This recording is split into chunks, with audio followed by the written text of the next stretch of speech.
الرحمن الرحيم الحمد لله الذي هدانا لهذا وما كنا لنهتدي لولا أن هدانا الله لقد جاءت رسل ربنا بالحق الصلاة والسلام على الرسول المسدد المصطفى الأمجد المحمود الأحمد أبي القاسم محمد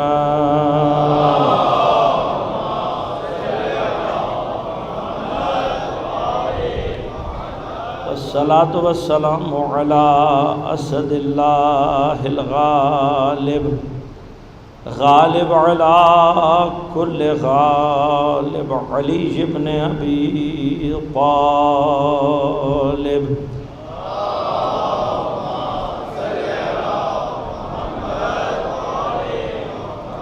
والصلاة والسلام على سيدة المعصومة المظلومة الطاهرة البتول بضعة الرسول فاطمة الزهراء السيدة النساء العالمين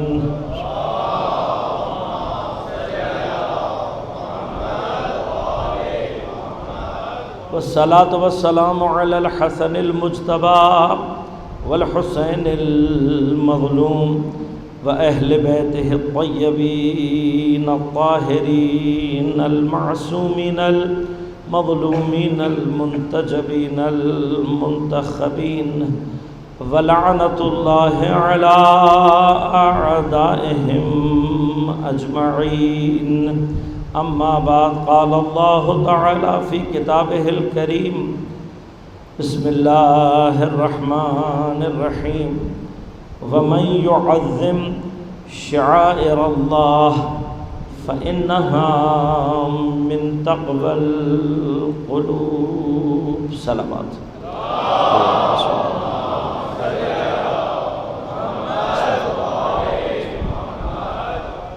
مومنین کرام سامعین محترم عزیزان گرام قدر مقصد کربلا اور ہماری ذمہ داریاں اس عنوان سے ہم نے گفتگو کا آغاز کیا اور آج بعون اللہ تعالی اور اہل بیت علیہ السلام کے لطف اور عنایت سے ہم آخری مرحلے میں داخل ہو رہے ہیں۔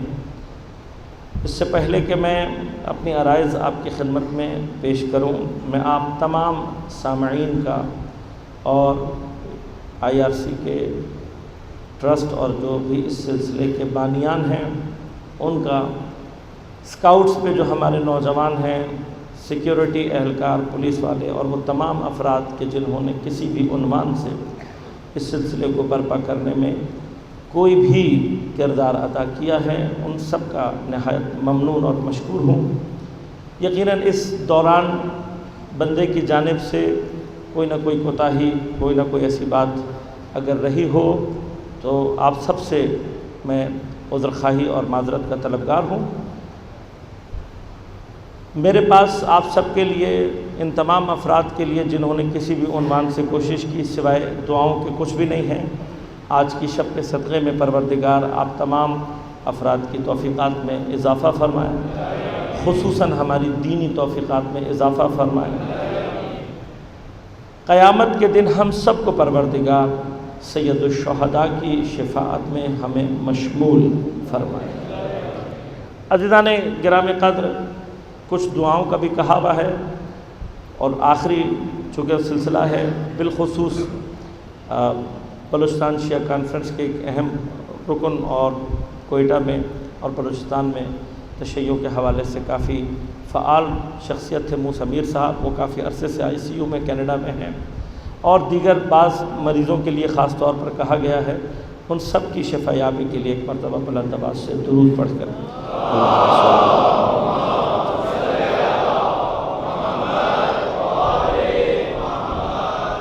موضوع پر گفتگو کے لیے ہم نے سورہ مبارکہ حج کی 32ویں آیہ کریمہ کو سرنامہ کلام کے طور پر منتخب کیا۔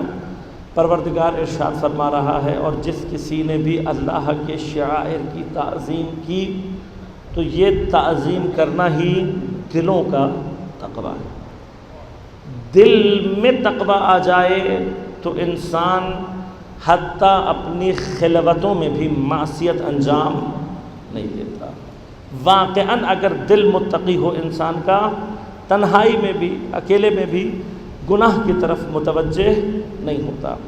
یہ تقویٰ کا پہلا مرحلہ ہے۔ پہلا، آخری مرحلہ کہاں تک جاتا ہے وہ خدا بہتر جانتا ہے۔ ابتدا کہاں سے ہے؟ ترک معصیت۔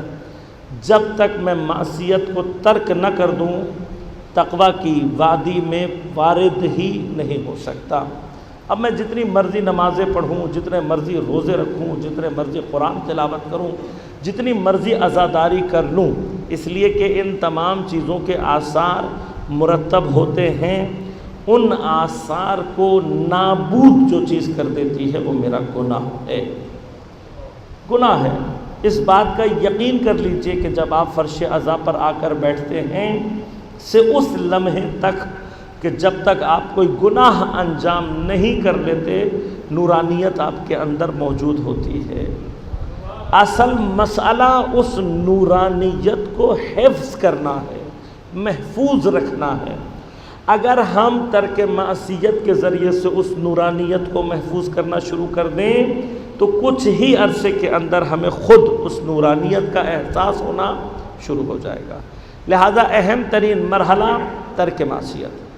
شعائر الہی کا ایک ہدف یہ بھی ہے کہ ہم اپنے وجود میں معصیت کو ترک کرنے کی قوت پیدا کر سکیں۔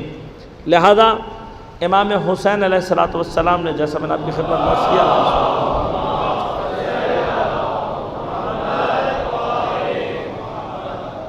اپنے اصحاب اور گھر والوں کی قربانی کے ذریعے سے طول تاریخ انسانیت کے اندر اتنے مضبوط اور محکم شعائر ایجاد کیے ہیں کہ اب قیامت تک کسی اور شاعر کی ہمیں ضرورت نہیں ہے۔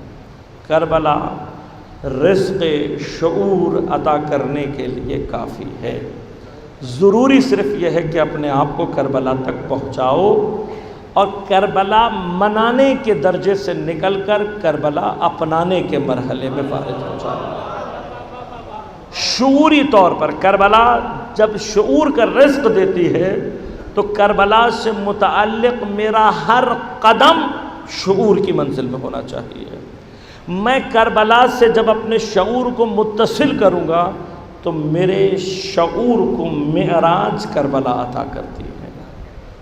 تجربہ تاریخ میں بہت سو نے کیا، شعراء نے اپنے شعور کو معراج کربلا سے دی، مصنفوں نے معراج کربلا سے، ایک تفصیل داستان۔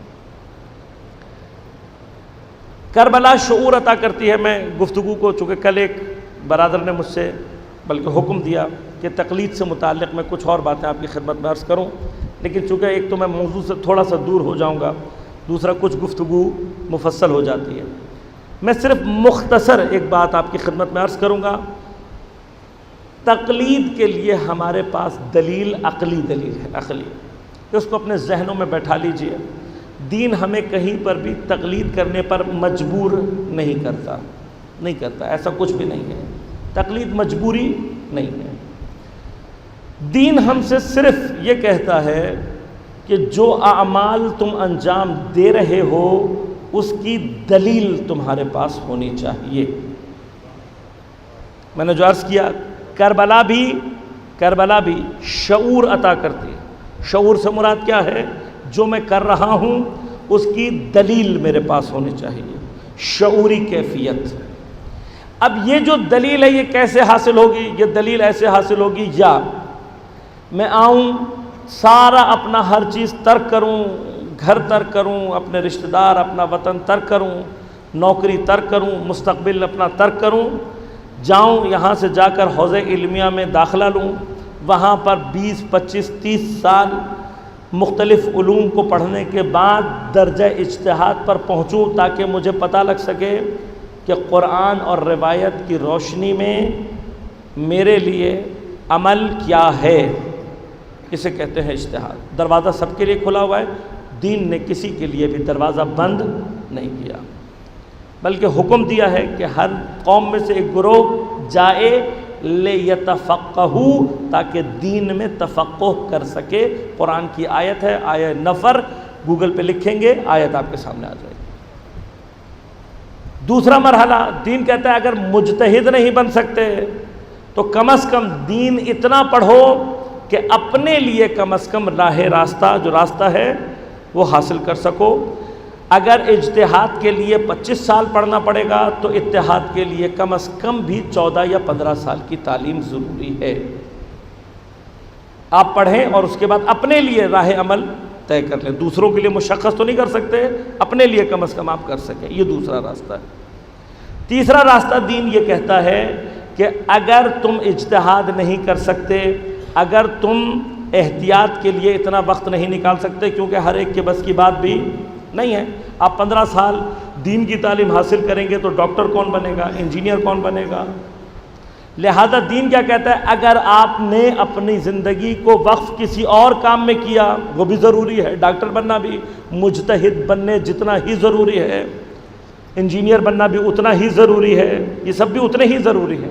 اب آپ نے یہ دیکھا کہ میرے معاشرے میں ڈاکٹر زیادہ ضروری ہے، آپ ڈاکٹر بن گئے، تو اب دین آپ کو کیا کہتا ہے، چونکہ تم نے وقت وہاں صرف کیا تو اب تم کسی مجتہد کی تقلید کرو. اور یہ سیدھا سیدھا عقلی مسئلہ ہے، سیدھا سیدھا عقلی. دین کسی کو مجبور نہیں کرتا. لیکن میں صرف ایک جملہ کہوں گا اور گفتگو کو زیادہ طولانی نہیں کروں گا. میں صرف یہ کہتا ہوں، صرف خدا کے لیے، اس سے پہلے بھی ایک جگہ کہہ چکا ہوں، دوبارہ آپ کے سامنے دہرا رہا ہوں، خدا کے لیے، خدا کے لیے، خدا کے لیے اپنے دین کو اپنے پھٹے ہوئے جوتے سے زیادہ اہمیت دیں. میرے جملے ہو سکتا ہے ذرا سے سخت ہوں، بعض لوگوں کے لیے سنگین ہو، لیکن اس کو تھوڑا سا درک کرنے کی کوشش کریں. جب میں یہ کہہ رہا ہوں تو میرے ذہن میں بہت ساری باتیں موجود ہیں. دیکھیے، جب میرا جوتا پھٹتا ہے، جب میرا جوتا پھٹتا ہے تو میں کیا کرتا ہوں، اسے درزی کے پاس لے جاتا ہوں. درزی مگر سینہ نہیں جانتا، بہت سکوت، نہیں جانتا سینہ. اس کے بعد دھاگا نہیں ہوتا، سوئی نہیں ہوتی، ہوتا ہے نا، لیکن میں اس کو درزی کے پاس نہیں لے کے جاتا. چلو بھائی، ہم نے یہ مان لیا کہ درزی چمڑا نہیں سیتا، تو ایسا کرتے ہیں کسی سرجن کے پاس لے جاتے ہیں جوتا. بھائی سرجن تو چمڑا ہی سیتا ہے نا، سرجن کا کام بھی چمڑا ہی سینا ہے، چمڑا سیتا ہے، اور ٹانکے بھی بڑے زبردست لگاتا ہے، ہاتھ میں بڑی صفائی ہے اس کے. پیسے ہی زیادہ لے لے گا زیادہ سے زیادہ. تو ہم سرجن کے پاس جاتے ہیں، اسے کہتے ہیں قبلہ آپ میرا نہیں کرتے نا. ہم یہ نہیں کرتے. کیا کرتے ہیں ہم اپنے پھٹے ہوئے جوتے کی کیا ویلیو ہوتی ہے؟ کبھی کسی نے، کوئی ہے جس نے پھٹا ہوا جوتا بیچنے کی کوشش کی ہو؟ اگر کوئی ہے تو مجھے بتا دے. پھٹا ہوا جوتا بیچنے کے یعنی کوئی قیمت ہمارے پاس اس کی نہیں ہوتی.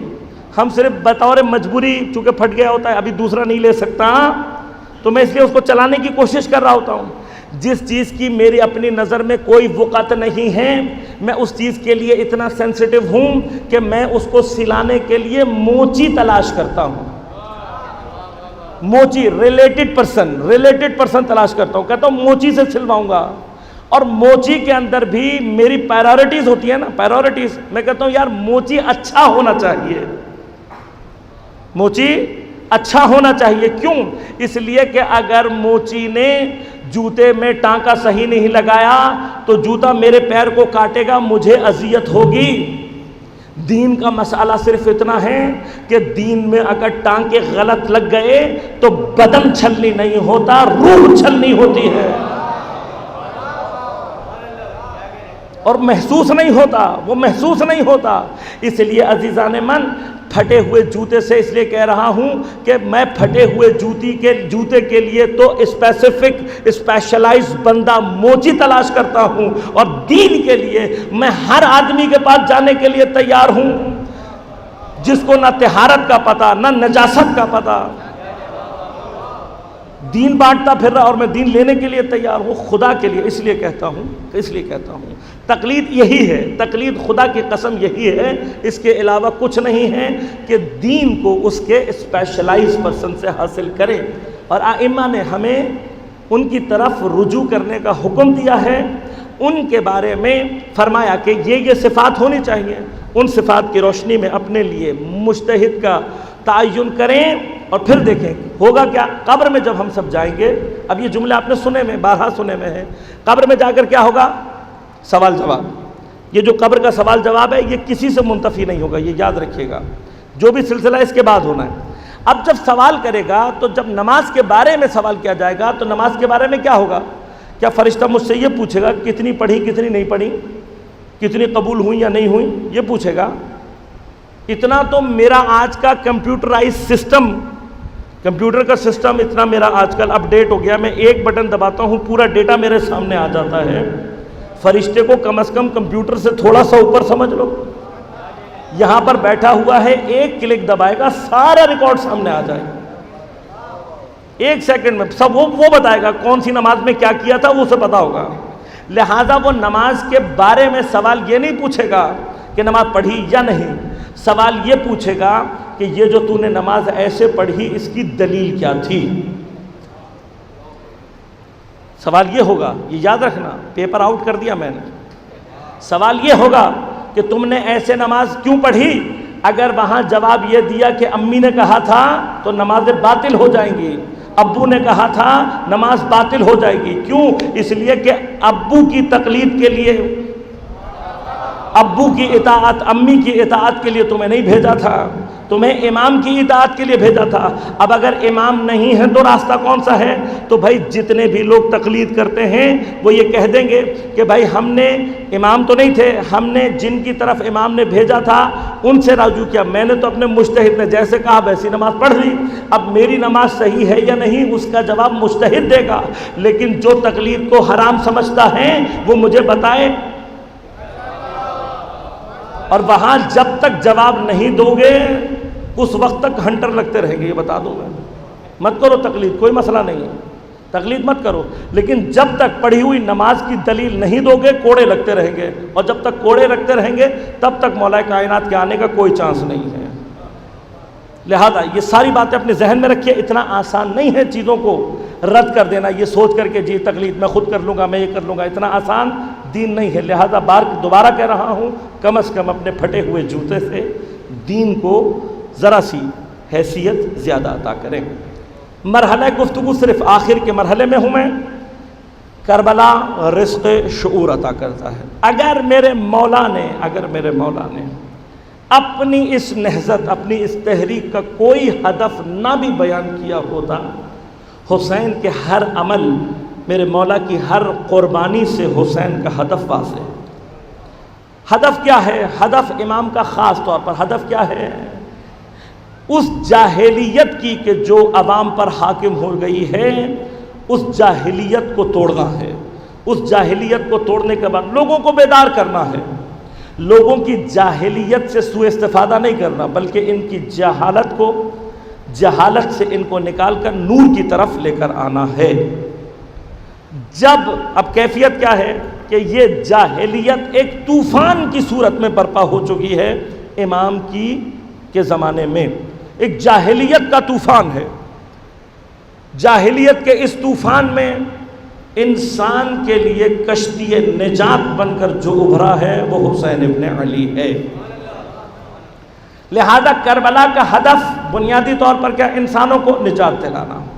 اس نجات دلانے کی راہیں اور طریقے خود امام نے بیان کیے۔ میں صرف ابھی عنوانات گنواؤں گا، تفصیلی گفتگو اس موضوع پر کبھی اور، کہ امام کی زبان سے اپنی تحریک کے مقاصد، خود زمان سید الشہداء سے ان کی جو تحریک ہے اس کے مقاصد، اس عنوان کے تحت گفتگو کریں گے تو تفصیل سے عرض کروں گا۔ امام نے خود اپنی زبان سے جو اہداف گنوائے، تیزی کے ساتھ پڑھوں گا کیونکہ میں نے ایک خاص مقصد تک پہنچنا ہے۔ امام نے نگلتے ہوئے جو بات فرمایا، امام نے فرمایا سمعت عن جدی، میں نے اپنے جد رسول اللہ سے سنا ہے، الخلافت محرمۃ علی آل ابی سفیان، آل ابی سفیان پر خلافت حرام ہے، لہذا ان کے چنگل سے خلافت کو نکالنا حسین کا ہدف ہے۔ پھر کسی کو ساتھ بات کی، گفتگو کی، فرمایا علی الاسلام سلام، اسلام کے اوپر میرا سلام، کب؟ اذا بلیت الرعیہ بالرائن، یا بلیت الاسلام یا بلیت الامہ بالرائن مثل یزید، میرا سلام ہو اس اسلام پر جب امت مبتلا ہو جائے یزید جیسے رائی کے ساتھ، یزید جیسے شخص کے ساتھ۔ پھر آپ نے ایک مقام پر فرمایا کہ میں خروج کر رہا ہوں، میں نکل رہا ہوں، کس کے لیے؟ صرف کہ میں امر بالمعروف کر سکوں اور نہی عن المنکر کر سکوں۔ کسی مقام پر امام نے فرمایا کہ میں خروج کر رہا ہوں، کس لیے؟ تاکہ اپنے جد کی امت کی اصلاح کر سکوں۔ ایک مقام پر امام نے ارشاد فرمایا کہ میں خروج کر رہا ہوں، کس لیے؟ تاکہ اپنے جد کی سنت کو احیا کر سکوں، زندہ کر سکوں۔ ایک مقام پر آپ نے فرمایا میں جا رہا ہوں اس لیے تاکہ سنت امیر المؤمنین کو زندہ کر سکوں۔ ایک مقام پر آپ نے فرمایا کہ میں اس لیے خروج کر رہا ہوں کہ دین پر عمل نہیں ہو رہا، میں اس لیے خروج کر رہا ہوں، نکل رہا ہوں، قیام کر رہا ہوں تاکہ حکومت الہی کو قائم کر سکوں۔ یہ میں نے صرف آپ کو عنوانات گنوائے ہیں، تفصیلی گفتگو کبھی اور انشاءاللہ۔ آج جو میں نے مقصد آپ تک پہنچانا ہے وہ یہ ہے کہ اب اگر امام حسین کی تحریک کے یہ مقاصد خود امام حسین علیہ السلام نے بیان کیے ہیں، ہماری عزاداری، ہمارا کربلا کے شعائر سے جو تعلق ہے وہ یہ ہے کہ ہم طول تاریخ میں یہ ادعا کرتے چلے آئے ہیں، آج بھی یہ نعرہ لگاتے ہیں کہ یہ عزاداری سید الشہداء کی تحریک کا تسلسل ہے۔ یہی ہمارا نعرہ ہے نا، ہم یہ کہتے ہیں یہ عزاداری کیا ہے؟ سید الشہداء کی جو تحریک تھی، انہوں نے جو قیام کیا، اسی کے تسلسل کا نام عزاداری ہے۔ یعنی کیا؟ اس دن جو امام نے استغاثہ بلند کیا، آج اگر میں لبیک یا حسین کہنا چاہتا ہوں عملاً تو میں کیسے کروں گا؟ میں عزاداری سید الشہداء منا کر، عزاداری سید الشہداء کے ذریعے سے جب میں عزاداری سید الشہداء برپا کروں گا تو گویا میں اپنے زمانے میں کھڑے ہو کر حسین کو لبیک یا حسین کہہ رہا ہوں۔ یہی ہے نا۔ اب اگر میرا مقصد یہ ہے تو میرا آپ سے سوال یہ ہے کہ کیا میری عزاداری کو حسین کے مقصد کے ساتھ ہم آہنگ ہونا چاہیے یا نہیں؟ یقیناً ہونا چاہیے۔ بس میری مجلس ایسی ہو کہ جس میں امر بالمعروف اور نہی عن المنکر ہونا چاہیے۔ میری مجلس وہ ہونی چاہیے کہ جو ظالم کے مقابلے پر آواز ہو۔ میری مجلس وہ ہونی چاہیے جو مظلوم کی حمایت کے لیے ہو۔ میری مجلس کا مقصد کیا ہونا چاہیے؟ اصلاح امت ہونا چاہیے۔ میری مجلس کا مقصد کیا ہونا چاہیے؟ پیغمبر کی سنت کا احیاء ہونا چاہیے، امیر المؤمنین کی سنت کا احیاء ہونا چاہیے، حکومت الہیہ کا قیام ہونا چاہیے۔ اگر میری مجلس، اگر میرا جلوس، اگر میرا ماتم، اگر میرا علم اٹھانا، اگر میرا سبیل لگانا یہ کام حسین کی تحریک سے ہم آہنگ نہیں ہے تو میرا رخ اور ہے، حسین کا رخ اور ہے۔ بس اگر میں چاہتا ہوں کہ ہم اور حسین ایک ہی خط پر رہیں تو مجھے اپنی عزاداری کو با مقصد طریق سے، میں نے اسی لیے کہا تھا کربلا شعور کا رزق بانٹتی ہے۔ لہذا اگر میں نے اب میری ذمہ داری کیا ہے؟ میری ذمہ داری ہے کہ میں نے اپنی عزاداری کو سید الشہداء کی تحریک سے ہم آہنگ کرنا ہے۔ چونکہ کربلا تاریخ میں انسانیت کو نجات دینے والی ہے اور ہوگی، لہذا امام حسین علیہ السلام کے لیے پیغمبر اکرم صلی اللہ علیہ وآلہ وسلم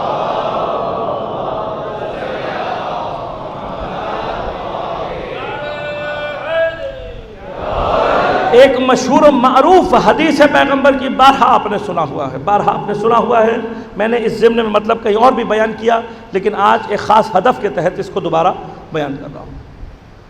مشہور و معروف اور متفق علیہ تمام مکاتب فکر نے اس حدیث کو بیان کیا، کیوں کہ تاریخ میں بعد میں یہ حدیث ثابت بھی ہوئی ہے۔ پیغمبر نے امام حسین کو دیکھ کر فرمایا، کیا فرمایا؟ فرمایا ان الحسین، میرا حسین کیا ہے؟ مصباح الہدی و سفینۃ النجات، تاریخ میں، اور تمام مکاتب فکر نے اس کو نقل بھی کیا ہے۔ حسین کیا ہیں؟ کشتی نجات اور مصباح الہدیٰ، ہدایت کا چراغ۔ ہم نے آج تک اس کو سنا ہے، لیکن ایک ڈفرینٹ طریقے سے میں اس کی توجیہ آپ کی خدمت میں پیش کروں گا اور پھر آج کی زحمتوں کو تمام۔ دیکھیے، اگر جب تنہائی میں مصباح الہدیٰ سنا جاتا ہے، ہدایت کا چراغ، تو بہت سارے چراغ ذہن میں آ جاتے ہیں، لیکن جب مصباح الہدیٰ، ہدایت کے چراغ کو کشتی نجات کے ریفرنس سے سوچا جائے تو پھر ایک ڈفرینٹ شکل ذہن میں آتی ہے۔ کشتی نجات کی ضرورت کب پڑتی ہے؟ جب سمندر میں طوفان بڑا شدید آتا ہے۔ طوفان جب شدید آتا ہے تو طوفان کے دو اثر ہوتے ہیں۔ ایک اثر یہ ہوتا ہے کہ اگر کشتی، اب دیکھیے مختلف صورتحال ہو سکتی ہے، میں تفصیل میں نہیں جاؤں گا کیونکہ وقت اب کم ہے، کہ کبھی کبھار کشتی کمزور ہوتی ہے، کبھی کشتی کمزور ہوتی ہے، کبھی اس کا کپتان، اس کا ملاح، اس کا ناخدا نااہل ہوتا ہے، اور کبھی کیا ہوتا ہے، طوفان ہی اتنا شدید ہوتا ہے کہ کشتی ٹوٹ جاتی ہے۔ ایسے لہذا ہمیں اپنی سچویشن کے حساب سے سفر کرنا ہے۔ اب ہمیں یہ کرنے کی ضرورت نہیں ہے کہ کشتی ہم کہیں کہ جی ناخدا کمزور تھا، ناخدا کہے جی کشتی خراب تھی، اس بحث میں پڑھنے کی ضرورت نہیں ہے۔ اگر ہم ڈوب رہے ہیں تو مل کر یہ کہتے ہیں کہ ہمارا طوفان شدید تھا۔ ایک دوسرے پر مت ڈالو، طوفان پر ڈال دو کہ بھئی طوفان ایسا تھا، بات ختم ہو گئی، آپس میں نہ لڑو۔ دوسرا کیس کیا ہوتا ہے، طوفان شدید تھا یا نہیں، کشتی مضبوط تھی یا نہیں، ملا اچھا تھا یا نہیں۔ طوفان کے کیس سے کشتی نکل آئی، طوفان کا مقابلہ اس نے کر لیا، لیکن جب طوفان ہوتا ہے، طوفانی ہوا ہوتی ہے تو ساحل دکھائی نہیں دے رہا ہوتا۔ یہ دو کنڈیشن سمجھ میں آ گئی آپ کو۔ اب جو کشتی، چاہے میں پھر رس کروں، کشتی مضبوط ہو، ملا اچھا ہو، یا طوفان اتنا شدید نہیں تھا، جو مرضی کہہ لیں، کشتی طوفانی کیفیت سے تو نکل آئی، لیکن لنگر انداز ہونے کے لیے اسے جگہ نہیں مل رہی۔ ایسے میں جو مصباح الہدیٰ ہوتا ہے، ہماری اور آپ کی زبان میں اسے کیا کہتے ہیں؟ Light house. لائٹ ہاؤس کا کام کیا ہوتا ہے؟ ایسی کشتیوں کو جو طوفان سے تو نکل آتی ہیں لیکن لنگر انداز نہیں ہو پا رہی ہوتی، لائٹ ہاؤس ان کی رہنمائی کرتا ہے۔ لیکن سفینۃ النجات، لائف سیونگ بوٹ، کشتی نجات کیا کرتی ہے؟ کشتی نجات یقیناً اس کشتی کے لیے ہوتی ہے، پھر کہوں گا یا کشتی کمزور تھی، یا ناخدا صحیح نہیں تھا، یا کہہ لو طوفان سخت تھا، حادثے کا شکار ہوئی، کشتی ٹوٹ گئی۔ اب جب کشتی ٹوٹتی ہے اور یہاں لائف سیونگ بوٹ کو پتہ لگتا ہے کہ کشتی ٹوٹ گئی، تو وہ کیا کرتی ہے؟ اس حادثے کی طرف موو کرتی جاتی ہے۔ پس کشتی نجات کا پہلا قانون یہ ہے کہ کشتی تک نہیں جانا ہوتا، کشتی خود آتی ہے۔ جہاں کہیں پر بھی طوفان ہوگا، کشتی ٹوٹے گی، تو لوگوں نے تیر کے کشتی تک نہیں جانا ہوتا، کشتی نجات خود آتی ہے ان تک۔ ہر وہ قوم جو ڈوبتے ہوئے ایک مرتبہ لبیک یا حسین کہہ دے تو کشتی نجات اس تک ضرور آئے گی، ضرور آئے گی۔ کشتی آتی ہے، کشتی آتی ہے، کشتی کا کام ہے، اس کی ذمہ داری ہے، وہ ضرور آئے گی۔ کشتی نجات آتی ہے، لیکن جب کشتی نجات آتی ہے تو اب سچویشنز مختلف ہوتی ہیں۔ کبھی کبھار جب کشتی نجات پہنچتی ہے تو بہت قیمتی سامان ہوتا ہے کشتی میں، لیکن کبھی بھی کشتی سامان نہیں اٹھاتی۔ ہو سکتا ہے جو لوگ ڈوبے تھے، اب ڈوبنے والوں میں بھی بعض حوصلہ چھوڑ جاتے ہیں، مر جاتے ہیں۔ مرے ہوئے لوگوں میں ہو سکتا ہے کسی بڑے عظیم آدمی کا لاشا ہو، بہت عظیم آدمی تھا، لیکن کشتی نجات اسے مردے نہیں اٹھاتی، مردے نہیں اٹھاتی۔ ایسا ہی ہے نا، کشتی نجات مردے نہیں اٹھاتی۔ پھر جب کشتی نجات پہنچتی ہے، اب لازمات ہے، بعض اوقات کشتی اگر بڑی ہو تو ہزاروں آدمی پڑا ہوا ہوتا ہے۔ اب ہزاروں آدمی میں پتہ نہیں لگ رہا ہوتا کون زندہ ہے، کون زندہ ہے، کون مردہ۔ نہیں پتہ لگ رہا ہوتا. اب کیا کشتی نجات والے یہ کر سکتے ہیں کہ ہر آدمی کے نفس چیک کریں بھئی کون زندہ ہے کون مردہ؟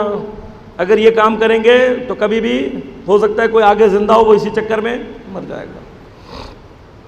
تو اب کشتی نجات کیا کرتی ہے؟ جب کشتی نجات آتی ہے تو وہ آواز لگاتے ہیں ابھی کوئی زندہ ہے، کوئی زندہ ہے، کوئی زندہ ہے. تو ڈوبتے ہوئے لوگوں میں اب کچھ ہوتے ہیں جو مر چکے ہوتے ہیں، کچھ جو ہوتے ہیں وہ ڈوبنے کی کنڈیشن میں زندگی اور موت کے درمیان میں ہوتے ہیں. لہٰذا تک کشتی جو نجات ہے اس کو آنے میں ٹائم لگتا ہے. اب اتنی دیر مقاومت کرنے کے بعد ڈوبنے سے بچنے والا بھی بیچارہ کمزور ہو چکا ہوتا ہے، یہ فطری سی بات ہے. لیکن جس نے بچنا ہوتا ہے اس کی ایک ذمہ داری ہوتی ہے، اس کی ایک ذمہ داری ہوتی ہے. وہ آخری ذمہ داری کیا ہوتی ہے کہ جب کشتی نجات پہنچ جائے بس اس نے اس صدا کا جواب دینا ہوتا ہے. کم از کم کیا کرنا ہوتا ہے؟ کم از کم اتنی ہمت اپنے اندر پیدا کرنی ہوتی ہے، اپنے اندر اتنی جان پیدا کرنی ہوتی ہے کہ کسی طرح سے کشتی کو یہ بتا دے کہ بھئی میں زندہ ہوں. اتنی زندگی، بس اتنی زندگی کو بتانا ہوتا ہے. کشتی نجات فوراً اٹھا لیتی ہے. سمجھ میں آ گئی؟ اتنی سی جان دکھانی ہوتی ہے. اب چوتھی اور آخری کنڈیشن بیان کروں اور گفتگو کو تمام کروں. اگر کشتی نجات جا رہی ہو کسی انسیڈنٹ کی طرف جا رہی ہو اور راستے میں اسے پتہ لگ جائے، کوئی آ کر بتا دے کہ بھئی آپ جہاں جا رہے ہو وہاں سب مر چکے ہیں، جہاں آپ جا رہے ہو وہاں سب مر چکے ہیں، تو کیا کرتی ہے کشتی نجات؟ کشتی نجات وہیں سے اپنا راستہ بدل لیتی ہے. پھر کشتی نجات وہاں نہیں جاتی. کیوں؟ اس لیے کہ مردوں کو اٹھانے کے لیے کشتی نجات کبھی بھی، پس کشتی نجات سے اگر نجات حاصل کرنی ہے تو کیا شرط ہے؟ اتنی سی زندگی، تھوڑی سی زندگی، تھوڑی سی حیات کا مظاہرہ، اور جب کشتی پہنچ جائے تو اپنی حیات کا اظہار کہ میں زندہ ہوں. یہ دو کام کرنے ہوں گے.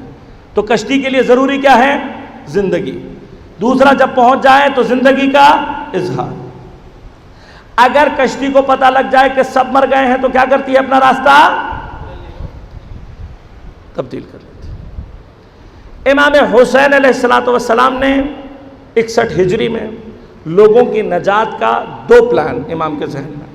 پلان اے کیا ہے؟ پلان اے یہ ہے کہ کوفہ میں حکومت بنائی جائے. اس مقصد کے لیے امام نے ان کے خطوط کے جواب دیے، اپنی حرکت کو کوفہ کی طرف کیا. اب میں تھوڑا سا اپنی مثال سے تطبیق دے کے کروں. شدید طوفان کے عالم میں کوفہ والوں، وہ کوفہ کے لوگ وہ تھے جنہوں نے کشتی نجات کو سگنل بھیج دیا کہ ہماری کشتی ٹوٹی ہوئی ہے، ہم ڈوب رہے ہیں.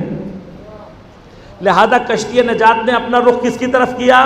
کوفہ کی طرف کیا.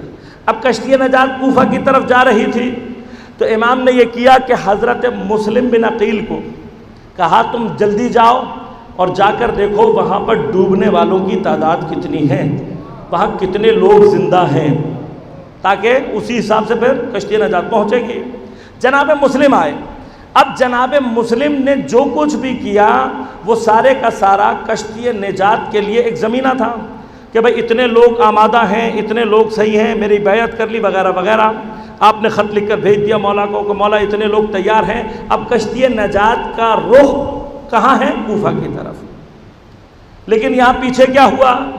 پیچھے یہ ہوا کہ اپنے ہی اپنوں کو ڈبونے لگے. یہی ہوا نا، اپنے ہی اپنوں کو ڈبونے لگے. حضرت مسلم کو ہی کچھ لوگوں نے تنہا چھوڑ دیا. اب میں تفصیل میں نہیں جاؤں گا. دیکھیے کوفہ میں کچھ تو دشمن تھے، کچھ منافق تھے.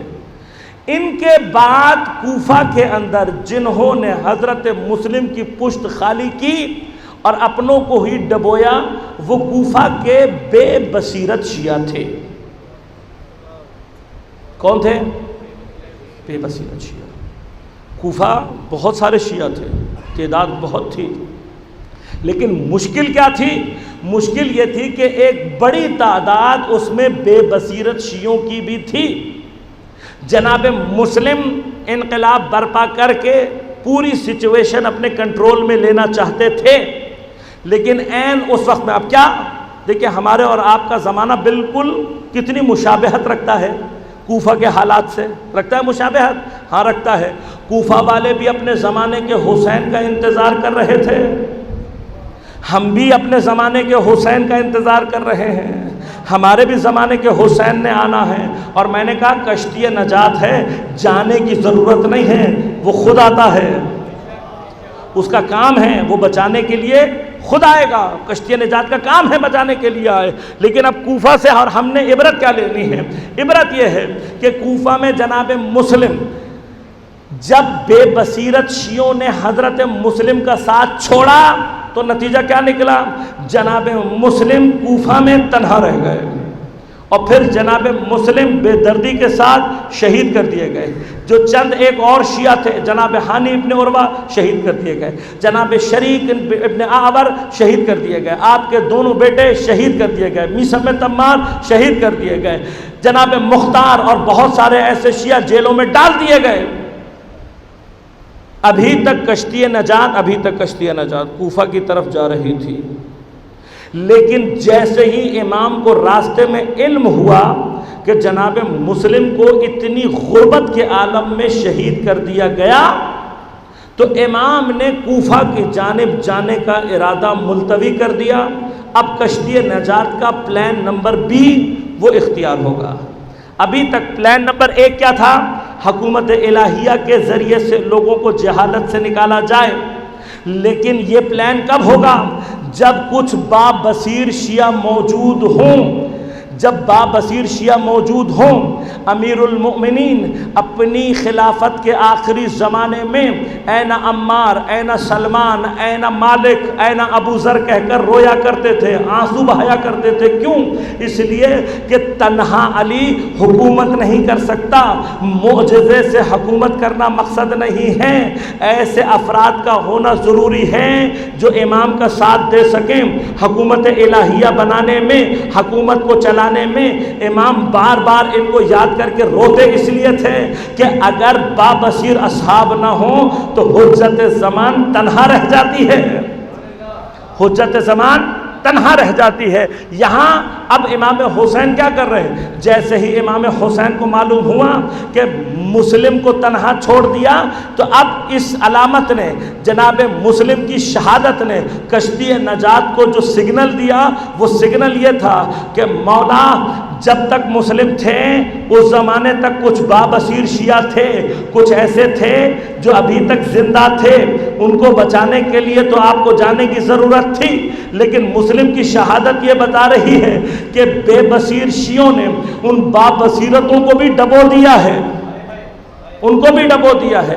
اب امام جانتے ہیں کوفہ میں کون رہ گیا؟ یا دشمن رہ گیا، یا منافق رہ گیا، یا بے بصیرت شیعہ رہ گیا۔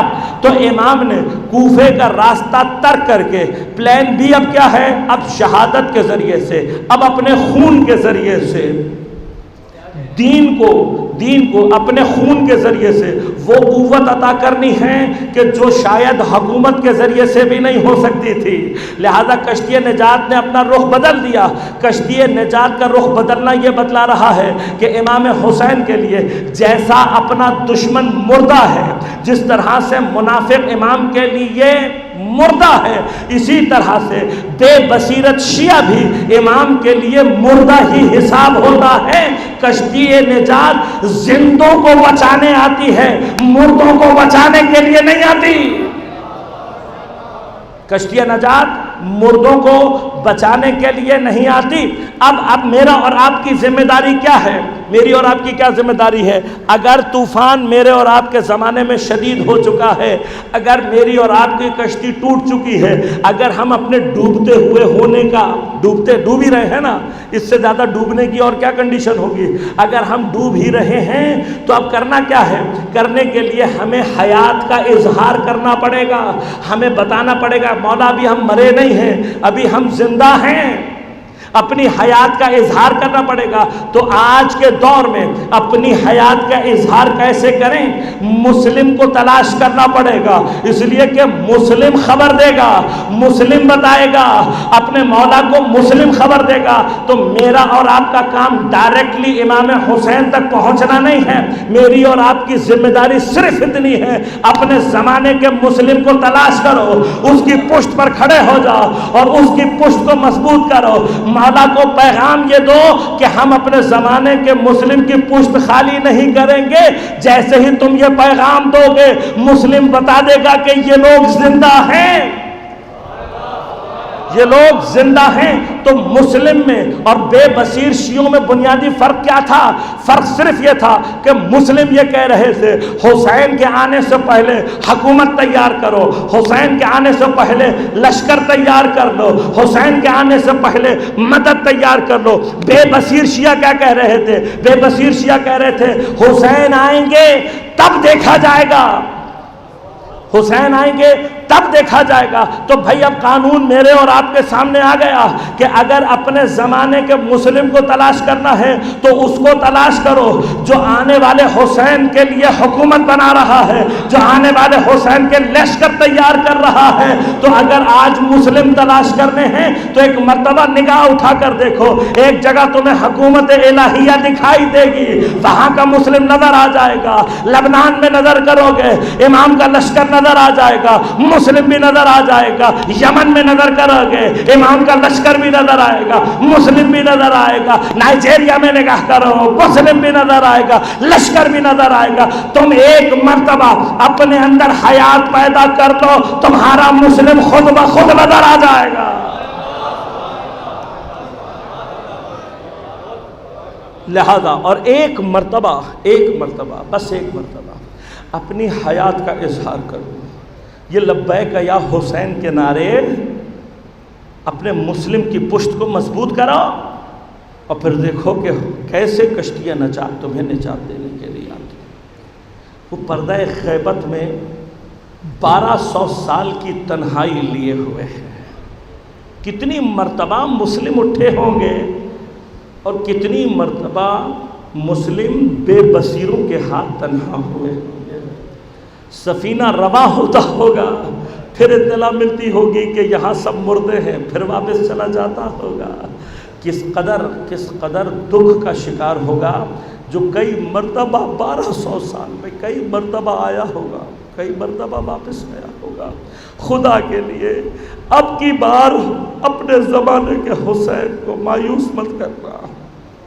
آج کی شب تو حسین سے وفاداری کے عہد کی شب ہے، یہ شب تو حسین سے وفاداری کی شب ہے۔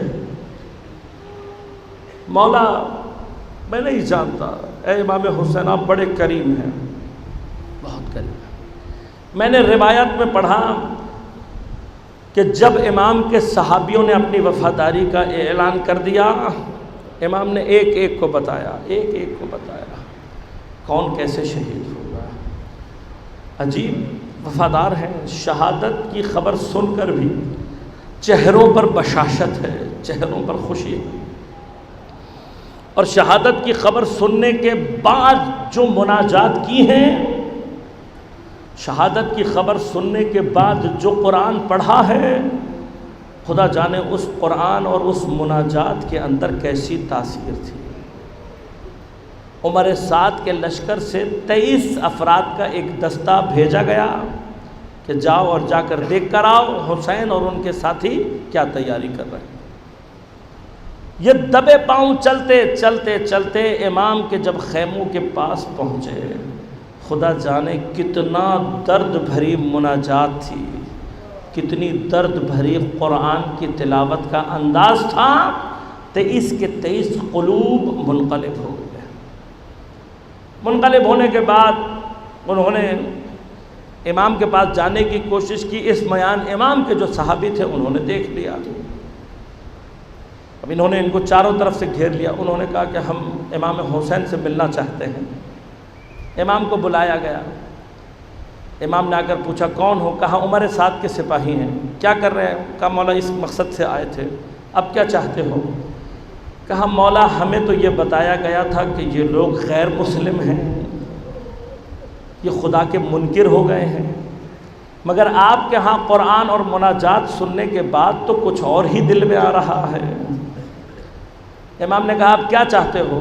کہا مولا اب کچھ نہیں چاہتے، بس اب یہ چاہتے ہیں کہ آپ ہمیں معاف کر کے اپنے ساتھیوں میں شامل کر دیں، مگر مولا ہمارے دل میں کچھ خلش ہے۔ کیا خلش ہے؟ کہا مولا 3 دن سے آپ کے بچوں پر پانی ہم نے بند کیا ہوا ہے، 3 دن سے ہم نے آپ کو محاصرے میں لیا، آپ کے بچوں کے پیاس اور بھوک کی وجہ ہم بنے رہے، پتہ نہیں آپ ہمیں قبول کریں گے یا نہیں۔ امام نے کہا تم نے جس دن صدقے دل سے توبہ کی ہم نے تمہیں اسی وقت معاف کر دیا۔ میں کہوں گا مولا حسین ہم بھی گناہگار ضرور ہیں، مگر ہم نے تمہارے بچوں پر پانی تو بند نہیں۔ مولا گناہ تو ہوئے ہیں، لیکن اتنا جانتے ہیں اگر صدقے دل سے توبہ کرو گے تو تم ایک نگاہ ضرور ڈالو گے۔ بس مولا مجھے اتنا پتا ہے تمہاری نگاہ کریمانہ اگر ڈل جائے تو قلب حر بن جاتا ہے۔ اے فرزند حسین آپ کو آپ کے جد کا واسطہ ہے، ہماری توبہ کو بھی قبول کروائیے اپنے پروردگار کے حضور، اور اگر ہم نے حقیقی توبہ کی ہے تو وہی ایک نگاہ کریمانہ ہمارے حال پر ڈال دو، ایک نگاہ یوسف الزہرا اور کچھ نہیں چاہیے۔ مولا آج کی شب میں ایک نگاہ کریمانہ، ایک نگاہ کریمانہ اور کچھ نہیں چاہیے آج کی شب میں، اس لیے کہ کل جو دن نکلے گا اس میں حسین تنہا ہے۔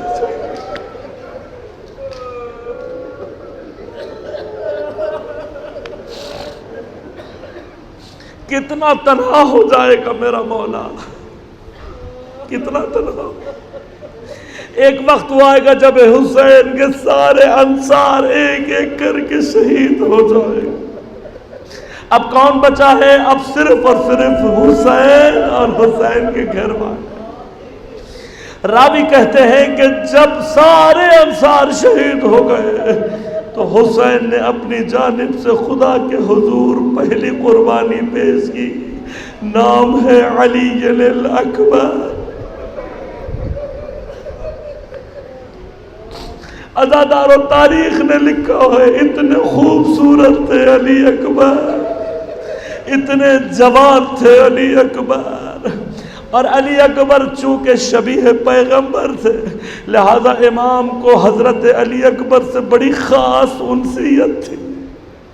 میں کہوں گا ایک دور، ایک زمانہ وہ تھا کہ جب پیغمبر اپنی محبت کا اظہار امام حسین سے کیا کرتے تھے، لیکن جب سے علی اکبر جوان ہو کر شبیہ پیغمبر بنے ہیں تب سے حسین اپنی محبت کا اظہار کرتے ہیں، گویا علی اکبر سے نہیں پیغمبر سے پیار کر رہے ہیں، لہذا کہتے ہیں علی اکبر میں جب بھی اپنے نانا کو دیکھنا چاہتا ہوں میں تیرے جمال کی زیارت کرتا ہوں، میں جب بھی نانا کی خوشبو سونگنا چاہتا ہوں علی اکبر تیری خوشبو سونگ لیتا ہوں۔ خدا جانے ایسا بیٹا قربان کرنے کے لیے حسین جیسا قلب چاہیے۔ جناب علی اکبر صرف خوبصورت ہی نہیں ہے، جناب علی اکبر جزا بھی بہت دلیر ہے، بہت دلیر۔ حضرت نے جناب علی اکبر کو اپنے ہاتھ سے تیار کیا، اپنے ہاتھ سے تیار کر کے خود گھوڑے پر سوار کیا، سوار کر کے روانہ تو کیا، لیکن پھر آہستہ آہستہ قدموں سے علی اکبر کے پیچھے جا رہے۔ ایک مقام آیا آواز دی پروردگار تو گواہ رہنا، ارے میں اسے بھیج رہا ہوں جو صورت میں بھی نبی ہے، سیرت صحت میں بھی نبی ہے. ارے میں اپنی ساری محبت تیرے حضور قربان کر رہا ہوں. جانتے ہو علی اکبر کتنے شجاع تھے؟ علی اکبر کی شجاعت ہے، خدا کی قسم مقتلوں نے یہ لکھا ہے، یہ جناب علی اکبر کی شجاعت تھی. میرے مولا نے پہلا حملہ کیا، قلب لشکر کو بکھیر کر رکھ دیا. جو قلب لشکر سے زندہ واپس آ جائے اسے علی اکبر کہتے ہیں. قلب لشکر سے جو واپس زندہ آ جائے اسے علی اکبر کہتے ہیں. ہاں آپ نے سنا ہوا ہے جملہ، بار بار آپ نے سنا ہوا ہے. جناب علی اکبر نے آ کر کہا بابا 3 دن کی بھوک اور پیاس الگ ہے، آج کے دن کی گرمی الگ ہے. یہ زرہ پہنا ہوا ہے بابا، اس کی گرمی الگ ہے. بابا پیاس سے علی اکبر کی جان نکل رہی ہے. علی اکبر بہت سمجھدار ہے، علی اکبر بہت سمجھدار ہے، صاحب بصیرت ہے. ایسا نہیں ہو سکتا کہ علی اکبر کو یہ معلوم نہ ہو کہ بابا کے پاس پانی نہیں ہے. میں کہوں گا جناب علی اکبر تاریخ میں آنے والے جوانوں کو یہ بتلانا چاہ رہے ہیں کہ دیکھو عاشور کے دن علی اکبر پیاسا کتنا تھا. علی اکبر کی پیاس کا عالم یہ تھا. حسین نے کہا پانی نہیں ہے. ارے میرے مولا نے دوبارہ پلٹ کر حملہ کیا. مقاتل کہتے ہیں اس قدر شجاع ہے علی اکبر، اتنے شجاع ہے جب دوسرا حملہ کیا تو لڑتے لڑتے جناب علی اکبر پشت لشکر تک پہنچ گئے. پشت لشکر تک پہنچ گیا علی اکبر. اب یہ انہوں نے دیکھا کہ اکیلا علی اکبر سب کو واسل جہنم کر دے گا. اگر علی اکبر کو روکا نہیں گیا تو کوئی نہیں بچے گا آج. اب انہوں نے کیا کیا؟ کہا علی اکبر کو دھوکے سے قتل کرنا پڑے گا. کیا ہوا؟ پشت لشکر پہ حضرت جنگ لڑ رہے ہیں. ایک مرتبہ شور مچایا گیا. کہا علی اکبر تم یہاں جنگ لڑ رہے ہو، وہاں خیموں پر حملہ ہو گیا ہے. بس وہ غیور باپ کا غیور بیٹا تھا. خیموں کا نام سنتے ہی میرے مولا نے ایک نگاہ ڈالنی چاہیے. یہاں ملعون حسین بن نمیر نیزہ لیے کھڑا تھا. ارے اس نے اتنی طاقت سے نیزہ مارا، جگر کے مقام پر آ کر لگا. نیزے کی علی ٹوٹ گئی. ارے نیزے کی علی کا ٹوٹنا تھا، علی اکبر کے بدن سے خون فوارے کی طرح سے باہر نکلنے لگا. اب جب خون بہنے لگا حضرت کے ہاتھ میں کمزوری آنے لگی. ایک وقت وہ آیا جب علی اکبر کے ہاتھ سے تلوار چھوٹ گئی. مقاتل نے لکھا اب جب علی اکبر کے ہاتھ سے تلوار چھوٹی آپ نے اپنے آپ کو زلجنہ گھوڑے کی گردن میں ڈال دیا.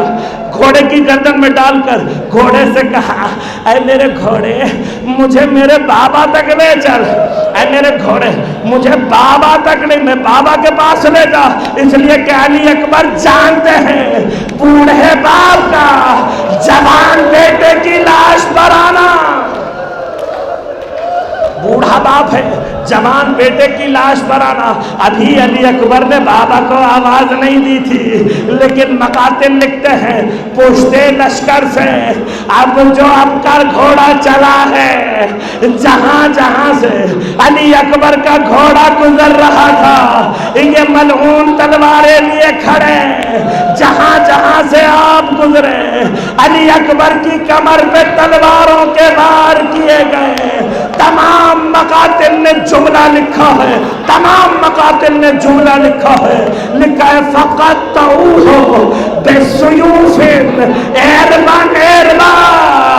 ارے ان تلواروں نے علی اکبر کے بدن کو ٹکڑے ٹکڑے کر دیا، لیکن علی اکبر نے بابا کو آواز نہیں دی. ارے میں جتنا بابا کے نزدیک جا سکتا ہوں، لیکن عزاداروں ایک مقام وہ آیا جہاں علی اکبر گھوڑے کی پشت پر سنبھل نہ سکے.